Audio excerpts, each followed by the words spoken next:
Well, hello again, everybody. How you doing? Wanted to make another video today.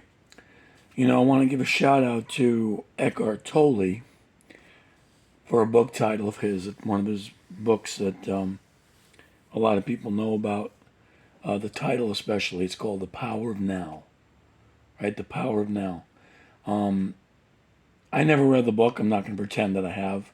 I've kind of read some snippets, but I have seen some of his work on social media and whatnot. And he is definitely one of the greats. So shout out to him. But I want to talk about that title, The Power of Now.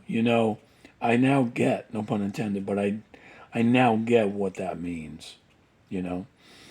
Because most of our lives, we're living either in the past or in the future. We're regretting the past, we're ruminating the past, we're saying, oh, what if I had done things differently? I should have done this, shoulda, woulda, coulda, blah, blah, blah. Or we're looking into the future saying, oh man, I'm so stressed out about the future. Am I going to have my dreams come true?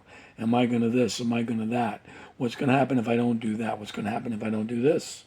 What's going to happen if I do that? Am I on the right track with my goals? All this stuff, right?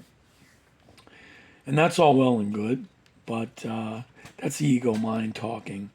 And what we tend to forget is that all your power, like the title suggests, all our power is in the now, is in the now. Especially like when unfavorable things happen to us or happen in our lives. I don't want to say to us, but when unfavorable things or things we deem unfavorable happen in our lives, we always say, oh man, I should have done that differently. That's living in the past. Or we'll say, oh man, what does this mean for some future event, right? Or how is so and so going to react? How am I going to go on? Like all this stuff. Now I got to do this, and like me with my car. Now I got to get a car.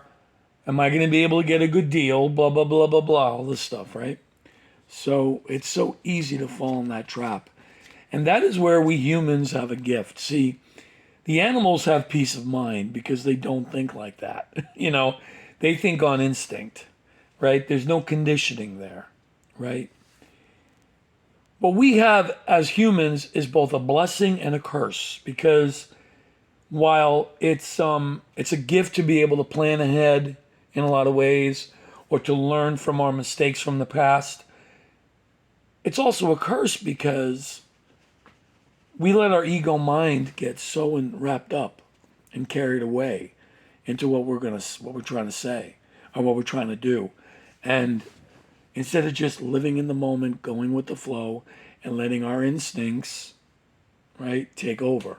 You know what I mean by this? So it's a blessing and a curse. And we could rack our brains.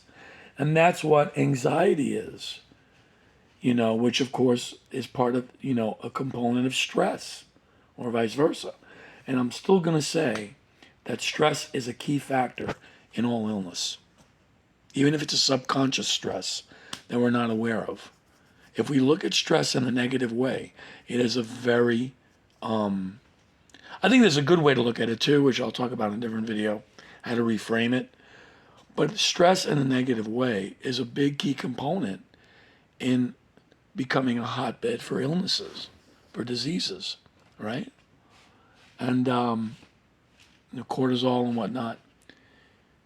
But the anxiety, one of my favorite quotes is this, or phrases. I forget who said it. I've heard it from multiple sources, but it says basically, depression is from living in the past, and anxiety is from living in the future, or something like that. Or no amount of regret can change the past, and no amount of anxiety can change the future. I love that because it's true. It's true. And no matter how much control you think you have got to let go at some point and go through the flow. Flow with it, right? Because like I said, Source has our best interest. And in our now moment, we have so much power we have no idea, And I'll even go as far as, like even medical, right? When a doctor, God forbid, gives somebody a diagnosis, and the doctor will say, This is what's going to happen next. This is usually what happens next. You can expect this, blah, blah, blah. Give this timeline. Sometimes, give a death sentence. You have this long to live. And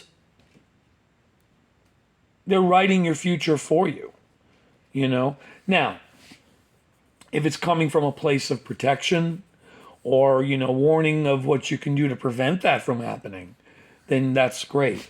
But if they're telling you that, like, there's nothing you can do about it, which, it happens, and my heart goes out to those people. And my heart goes out to the doctors that have to give those, because that is part of their job. But when you write futures, well, this is going to happen. Now this is going to happen. Then you got this long, and da-da-da-da-da. Or whatever the scenario is. I'm using a drastic example. But the point is, you're losing all your power in the now. Connecting in the now. Miracles do happen. I'm not just talking from a medical perspective, from other things. Financially. It's all energy, Money is energy. Health is energy. Sickness is energy. You have so much power in the now. That's where meditation comes in. Clearing your mind, detoxing it. Which of course can go with detoxing your body as well. But you have so much power in the now.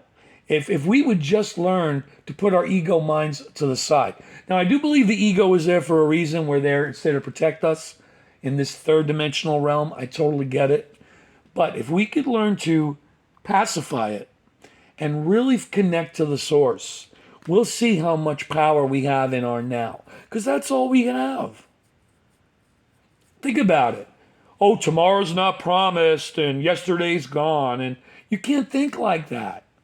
You can't. That's coming from a very low vibrational standpoint, position. If you really think about it, there is no yesterday and there is no tomorrow. We're all living one day, one long day that happens to have multiple repetitive patterns of sunrise and sunset, to which our human construct calls a day.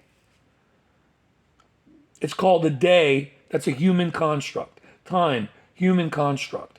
But there is no yesterday, there is no tomorrow. We're all living in one long day. Okay? And when it gets dark, we rest. Right? Hopefully. Unless you have a job that you're working nights, whatever. The point is, you rest, you rejuvenate, you do your thing. And I know on the human level, on the third dimensional level, on the earthly plane, we got to say, in this society, we have to say today, tomorrow, yesterday, past, present, future. But it's all one thing. It's all one thing. It's one now. I love those clocks that have like now. Instead of the numbers, 12 to 11, it's now. Right? Because it's true. It's all now. Right? So, and believe it or not, by living in the now, you're slowing down time. And I'll do a video down the road about how malleable time really is.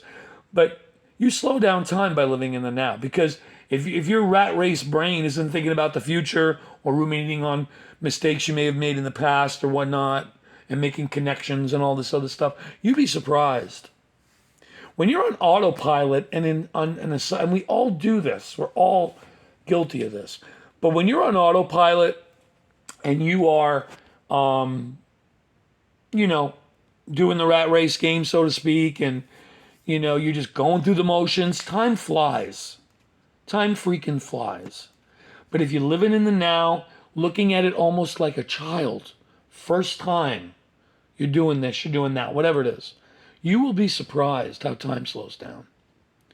And I think that's how we were meant to live. We weren't meant to have this. Now, in a lot of ways, it's a good thing. Things get done. Deadlines, things get done. But it's also from a very low perspective in some ways. And even though we're being able to plan is a gift, plans don't always go our way, right? Planning is still a gift. But planning and ruminating about the past, they almost go hand in hand. Planning also on some level, I think it was R.J. Spina that said this, planning almost goes along with fear. Because think about it. When you're planning, oh, I'm being responsible. And we all do it. We have to, right? For work or whatnot, our daily schedule, whatever obligations we have. But if you really think about it, when you plan at the deepest level, you're coming from fear. It could be a minuscule fear like, oh, I don't want to miss that TV show. To, if I don't plan this, all hell's going to break loose. Crap's going to hit the fan. And that is legitimate. I'm not saying that it isn't. But it's still coming from fear. I'm not saying that you shouldn't do it.